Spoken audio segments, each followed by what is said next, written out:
Daddybear America. Today we are building on the theme created from previous videos. You are an older man dating a younger man. And this entire channel is based on that premise. What happens when you are dating a younger man and you think things are going well, but all of a sudden he starts to pull away? You don't understand why. You think things are good. Something's wrong. What do you do? Can you do anything to stop it? And what do you do to stop it and even reverse it and bring him back to you? That's what we're talking about today on this episode. Join us.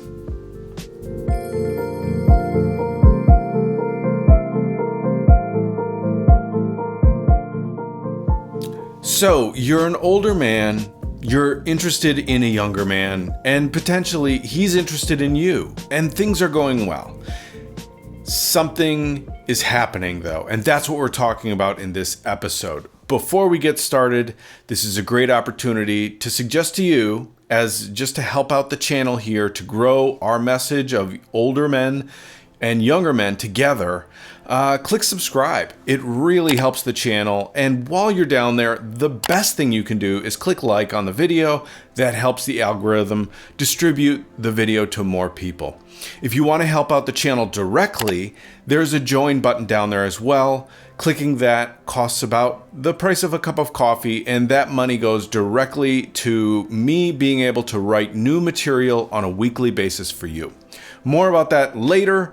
Right now, I want to talk about older men, you potentially, and dating a younger man, and how this is so hot and so important and part of our society, and that we should be working to help normalize these views so that they're not taboo anymore. At least when I was dating, I was in my 20s and I was dating 50-year-olds, and well, I got some looks. I got some looks, guys. So let's take a detour now. Let's say you're an older man and you're dating a younger man, and you think things are going well. Maybe you're 2 months in, maybe you're 8 or even 15 months in, and things seem to be going well. And you notice he starts to pull away. Maybe he's not responding with the same vigor or excitement that he used to have. You're texting him, you're calling him.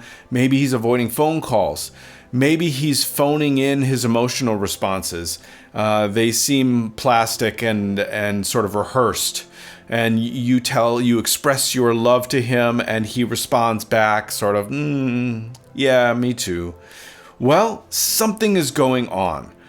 In this episode, I want to talk about what is potentially going wrong and what you can do to acknowledge that something is going wrong and maybe even fix it and reverse it. So, for part of this, it reminds me of a lot of when I was with George. When I first met him, I was 24 and he was 69, guys.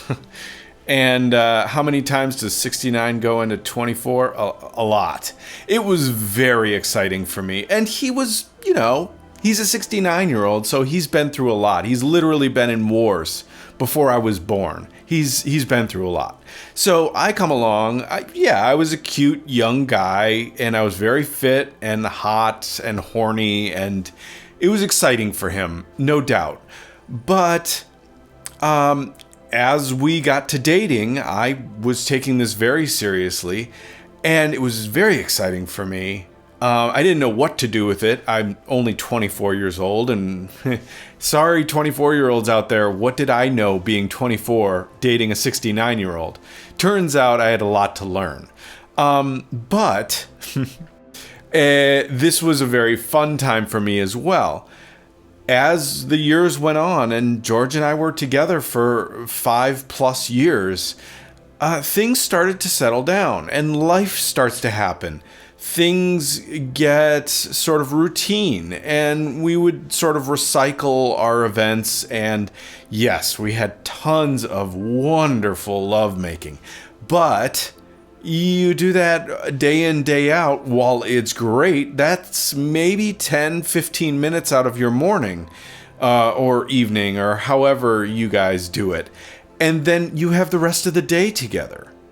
So for me, as things started to become more routine and stable, like we're together now. We have a daily and weekly sort of set of routines that we do, we have our Saturday morning sort of rituals, and we go out on Saturday nights, and this becomes very stable and comfortable. And I think I confused that for somehow something was wrong. As the younger man, I think I had something to prove, and by doing this routine, it was somehow forfeiting. That somehow I was missing out on some chemistry somewhere else. That this calmness and stability was in lieu of or replacing like a lack of chemistry. Even though we were still very passionate together, it left somewhat of a imprint of like a loss of curiosity by becoming so stable with somebody so fast. Well, not fast, but so early in my life. For me, and I think for a lot of younger men, the stability wasn't like this wonderful thing that I'd hoped for, even though that's ultimately what I was desiring. I had lived this life that was very unstable. I didn't have a father figure, a strong father figure, or I was searching for one. I find one who offers calmness and stability, and then I find myself wanting and seeking out more outside the world that wasn't at home. But of course you do, because you're a young man. Your life is ahead of you. And so to some extent, the calmness and stability symbolizes sort of the end, not a beginning. To sum it up, excitement sort of equaled validation. And excitement means changing settings, going on exciting trips to new places, new cars, new houses if you're into the sort of capitalist consumption life, new jobs, meeting new people. And then I had this duality, this other side of my life, which was with George, who was 69, which was stable and comfortable, but lacking all of these new things. Now, remember, guys, if I'm in a same-age relationship with, say, another 24-year-old, we're doing all these things together. We're going out in the world. We're traveling to Alaska and hiking in Denali Park or something like this. When you're dating an older man, oftentimes those things just aren't happening.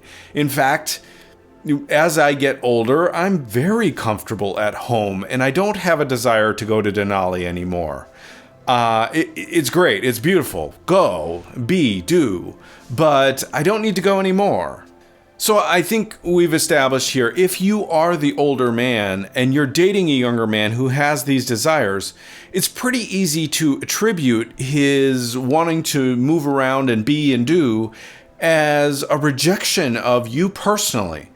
But I think that's not always the full story. In fact, it can be a lot more complicated than that. And what we've established in the last video, if you didn't see that, is that the younger man is putting a lot of weight on the situation, maybe unnecessarily, but that it's there, and the older man can just somehow attribute a lot of that weight as a problem that the older man is creating, when in fact it's manifest by the younger man almost completely. That a lot of this is simply youthful restlessness and attempting to seek self-identity clarification.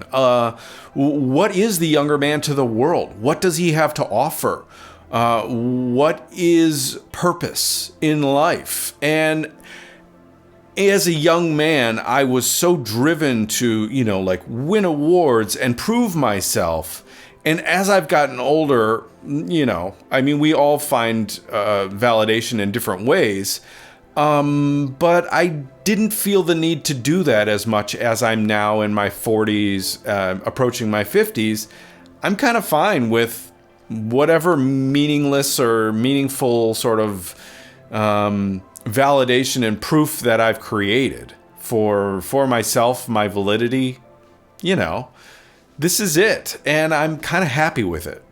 So obviously I'm using the analogy of me and George to sort of flesh out this scenario for you guys.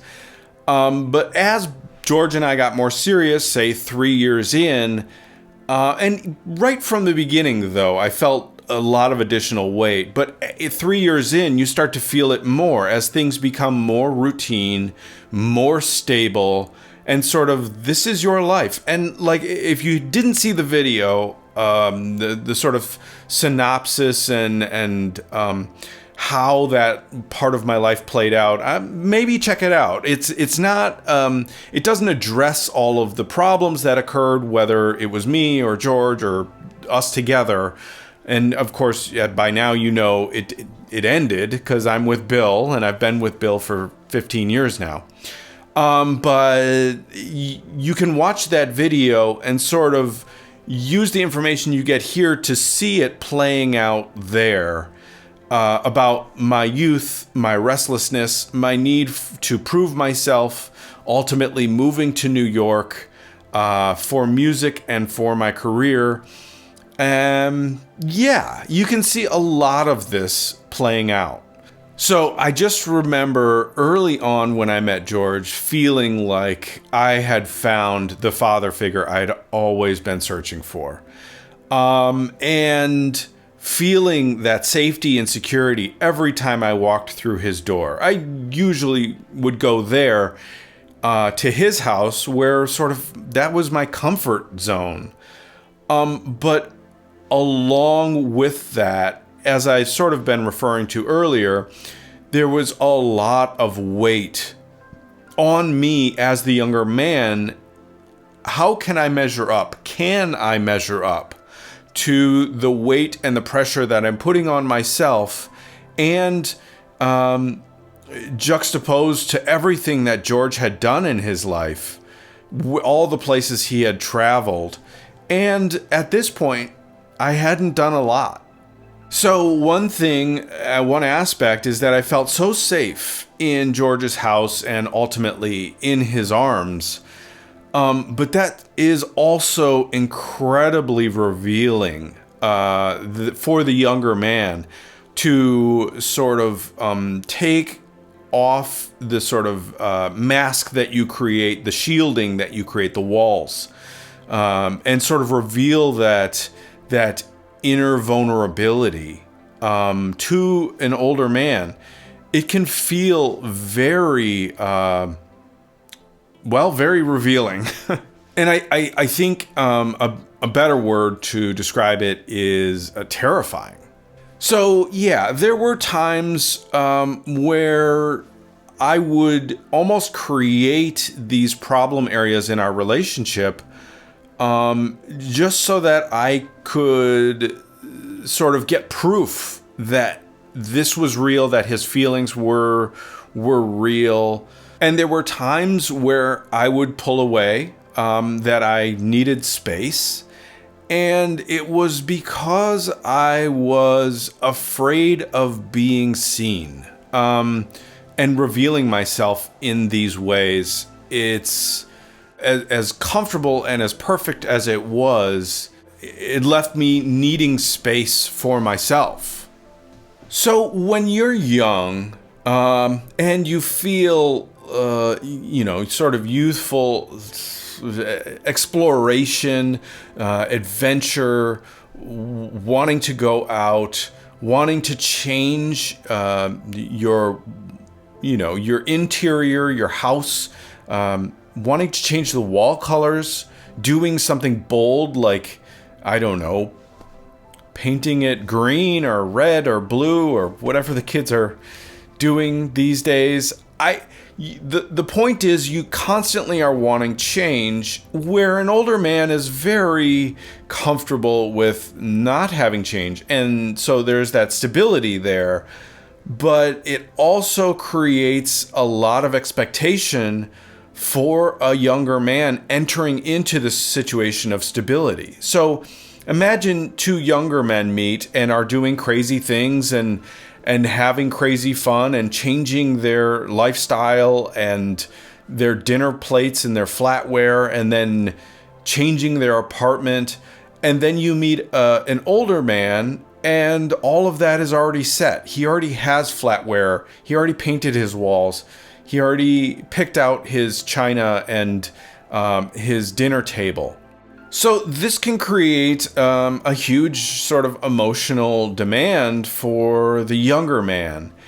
And I remember looking at George and thinking, boy, he's got all of these events in his life and tons of pictures, catalogs of just all the places he went and all the things he had done with the military. And I really, at this point, had nothing to show. And it really left me feeling like I didn't measure up.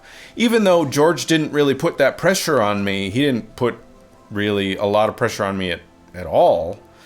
Which is a whole nother story for another day. But it left me feeling like I was falling behind. So as you can see, as a younger man, if I were to retreat at this point, it wasn't because George did or didn't do anything. In fact, he was doing everything great. It was really because as a younger man, I was putting so much pressure on myself that I needed to pull away in a lot of aspects. I mean, to some extent, to re-sense a sense of control and self-identity, and going back to my roots of trying to prove myself. So part of my infatuation with George was that when I met him, he was a loner. And I talk about that in the video, the sort of documentary video that I did about us. He was very comfortable being on his own. And so when I came into his life, it was very exciting for me because he was like the complete package. He wasn't looking for a partner. And I kind of had to twist his arm into the whole concept of it. He was kind of like, well, we can have sex, but I don't know how you could possibly fit into my life because my life doesn't need you. And so I went through the sort of excitement of trying to woo him and win him over weeks, months, and ultimately years to like convince him to have this relationship with me that ultimately I'm just not sure he ever really wanted. So once I sort of felt like I had won him over, that we were doing a regular routine, that he considered me his monogamous partner, and that I was,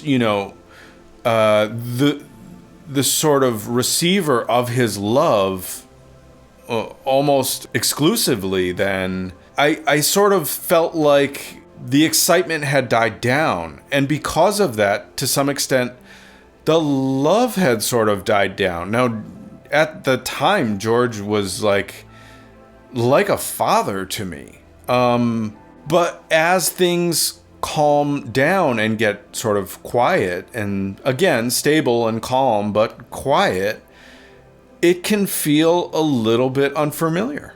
And this leads to a sort of deeper understanding about myself over time. And unfortunately, not when I was 24 or even 30.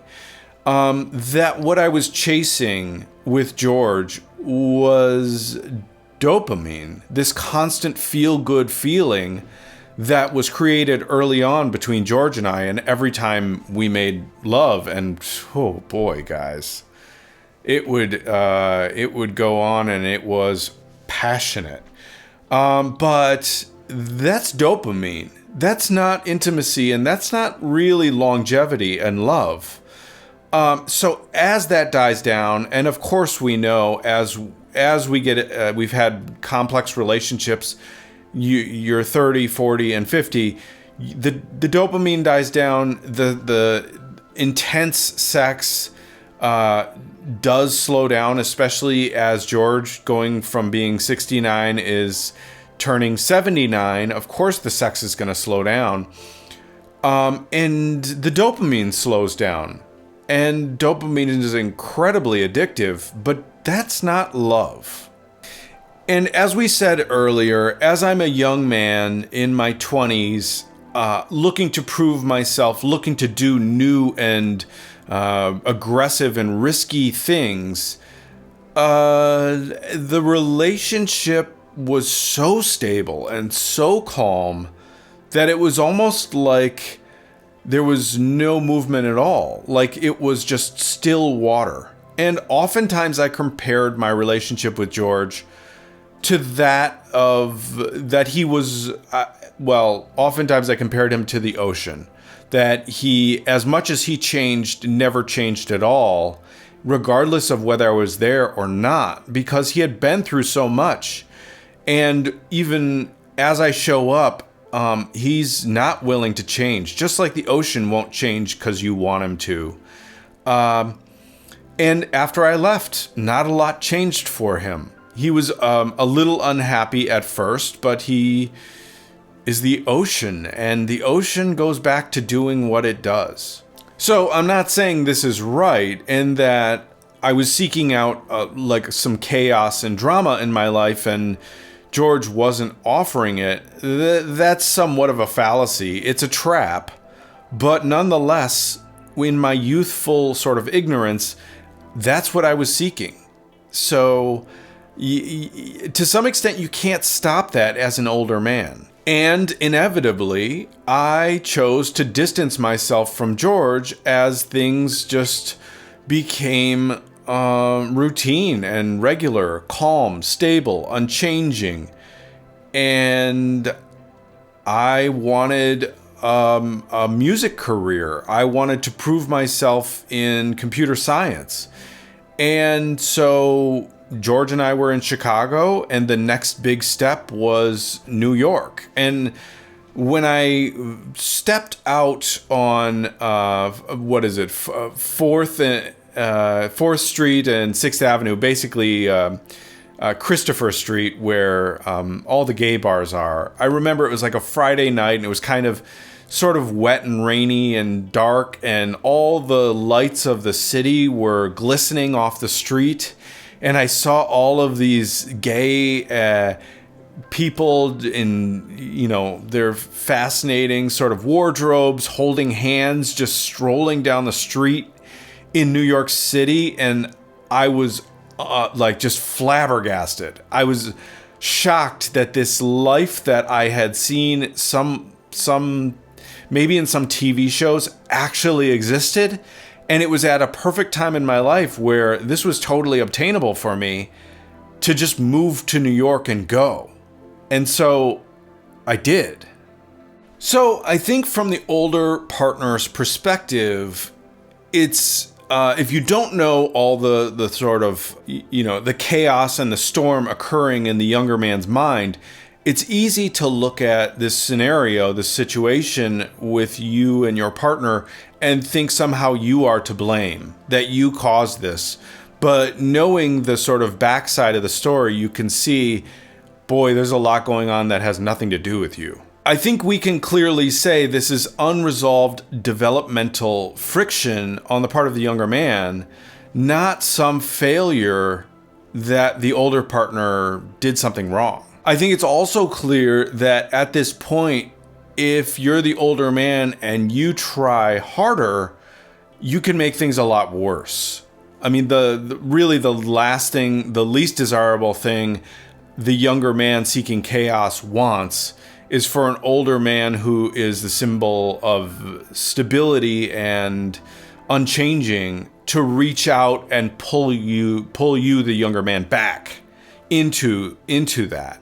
It can feel like a trap, and it can feel like you're stuck. So the advice here is similar to that from the last episode.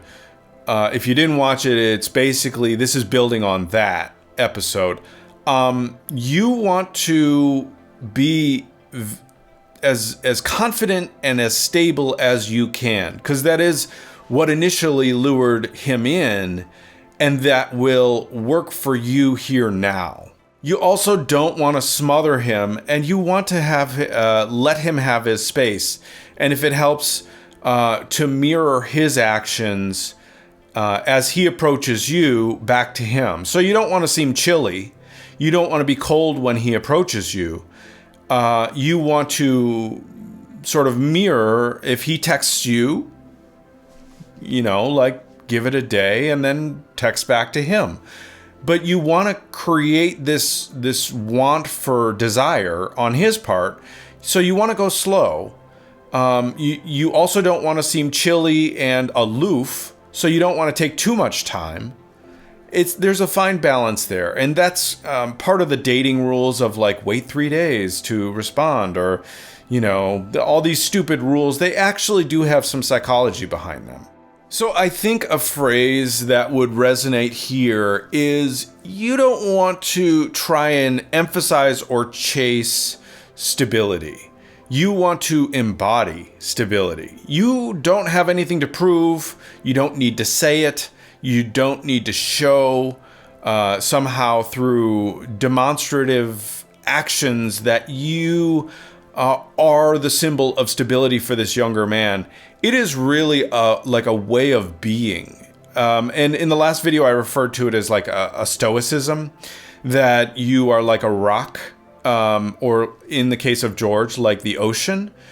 And that is incredibly effective. And in fact, there were times where I had sort of wandered back to George, even having lived in New York for a while, and wanting to feel that again.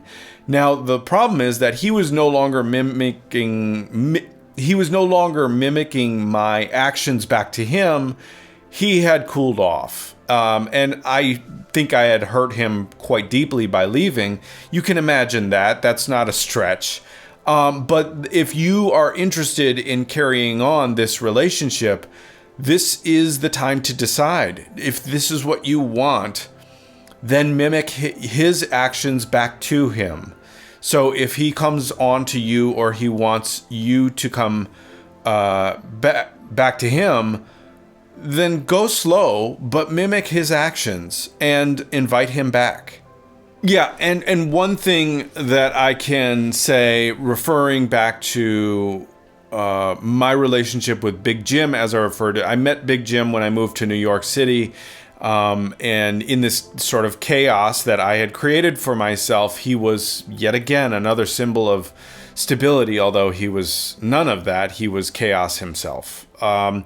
But when I had sort of met him and was dating him for about a year and a half, we'd go through these sort of hot and cold periods, and again, he was chaos. But one thing he didn't get right was that when I would pull away, he would sort of express that as punishment, and then he would punish me for pulling away. So you had this constant reinforcing cycle of two people who wanted to be together, but were constantly pulling away from each other. And had he sort of read my body language, mimicked my body language, sort of my communication style, and, if I needed space, he would honor that and acknowledge that and not punish me for it, things would have been much, much better. So I think, to sum that up, the younger man needs to feel your absence as safety, not that you're punishing him. And this is how the older man can maintain some self-respect while still remaining emotionally open to opportunity with the younger man. And so I think with George specifically, there were moments that I pulled away from him, and these were me showing my true self. And me showing that maybe I wasn't ready for real intimacy, real love that wasn't just about dopamine and adventure and drama and sex and going out to extravagant dinners. That love is in the boredom and the mediocrity of life. So there is the possibility that dating this younger man was maybe fleeting and maybe it won't work out.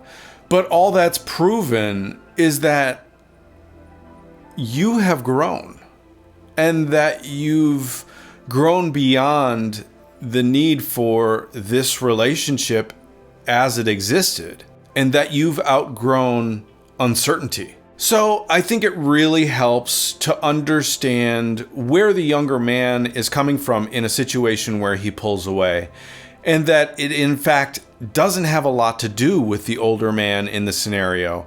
That in fact, what the older man needs to do is be comfortable being the older man, being stable, being confident, and that if the younger man doesn't respect and honor those attributes, then this is not a good fit for you. It hurts in the moment, but ultimately, this is a healthier outcome than you trying to chase somebody who's ultimately seeking out drama, adventure, and change. Because that's not what an older man often is looking for. So hopefully this has helped you in your quest. And I really love making these videos for you. If you enjoyed this video, please do me a solid, click the subscribe button. While you're down there, click like. It helps distribute the video to more people so that we can get the message out about older, younger relationships and that they're not taboo anymore. If you want to help the channel directly, click the join button for about the price of a cup of coffee. That money goes to helping me write new material on a weekly basis. And at this point, I want to thank the supporting members of this channel. I absolutely could not do it without you, and you're helping me every day of every week to buy new equipment so that we can make better material that appeals to more people, as well as just sitting down and writing new material and recording it on a weekly basis. So thank you, supporting members. If you want to become a supporting member, it really helps out the channel. Go down there and click the join button. Meanwhile, I will be recording our next episode, and so I'm looking forward to doing that. Please look for it in your feed, and I will see you in the next one. Peace.